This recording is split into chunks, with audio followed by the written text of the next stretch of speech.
నమస్తే అండి. నమస్తే. ఎలా ఉన్నారు? ఫైన్. ఫైన్. నువ్వు ఎలా ఉన్నావమ్మా? బాగున్నానండి. Very good. సార్ ఇప్పుడు చూసుకున్నట్లయితే ఈ మధ్య కాలంలో చాలామంది గోల్డ్ రేట్ పెరిగిపోతుంది అంటున్నారు. డిజిటల్ గోల్డ్ అంటే ఏంటసలు?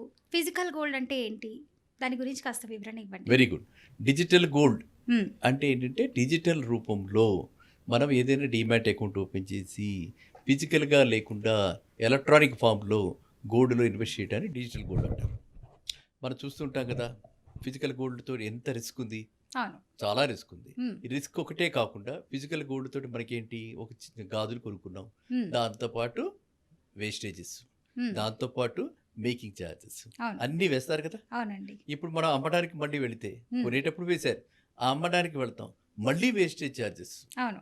మేకింగ్ ఉండకపోయినా మళ్ళీ వేస్టేజ్ చార్జెస్ ఉంటాయి. హ్మ్. సో, ఈ తరుగుదల అన్నది మన ఏదైతే లాభం వస్తుందో, ఆ లాభంలో నుంచి ఆ తరుగుదల పోతుంది. హ్మ్. ప్లస్ ఏదైతే లాభం రావాలో ఎక్కువ కాలం వెయిట్ చేయాల్సి వస్తుంది ఫిజికల్ గోల్డ్‌లో అయితే. హుహు. మనం పెట్టిన ఇన్వెస్ట్‌మెంట్‌కి మనం ఎక్కువ కాలం వెయిట్ చేయాలి ఫిజికల్ గోల్డ్‌లో అయితే. అండ్ అవును. ఫిజికల్ గోల్డ్‌లో ఇన్వెస్ట్‌మెంట్ పరంగా పెట్టుకోం.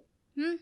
ఎందుకనంటే దానికి ఊర్లే అందం, ఆభరణం, హ్మ్. Ornamental gold. అవును. ఓకే. మనకు వేసుకోవడానికి, చైన్ వేసుకోవడానికి, చేతికి పెట్టుకోవడానికి అలాగే మనం చేస్తాం. హుహు. కాబట్టి అలాంటి వాళ్ళు మాత్రమే ఫిజికల్ గోల్డ్‌లో పెట్టుకోవాలి. హుహు. వేరాజ్ ఇన్వెస్ట్‌మెంట్ పర్సెప్షన్, ఇన్వెస్ట్‌మెంట్ దృష్ట్యా నేను అమ్మేయాలి. హ్మ్.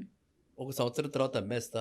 నాకింత ప్రాఫిట్ వచ్చాక అమ్మేస్తా అని చెప్పి అనుకుంటారనమాట. హ్మ్. వాళ్ళ పెట్టుబడి పెట్టేటప్పుడే వాళ్ళు అలా అనుకుంటారు. నేను ఆహా! ఒక సంవత్సరం మరలా సంవత్సరం 2 ఏళ్ళు పెట్టుకుంటాను కాదు. హ్మ్. 15% వస్తే అమ్మేస్తా. హ్మ్. 20% ప్రాఫిట్ వస్తే అమ్మేస్తా అని అలా ఇన్వెస్టర్స్ హ్మ్. పెట్టుకుంటారు. ఇన్వెస్ట్‌మెంట్. అది డిజిటల్ గోల్డ్‌లో పెట్టుకుంటే హ్మ్. వాళ్ళకి లాభం ఏంటంటే మేకింగ్ చార్జెస్ ఉండవు. హ్మ్.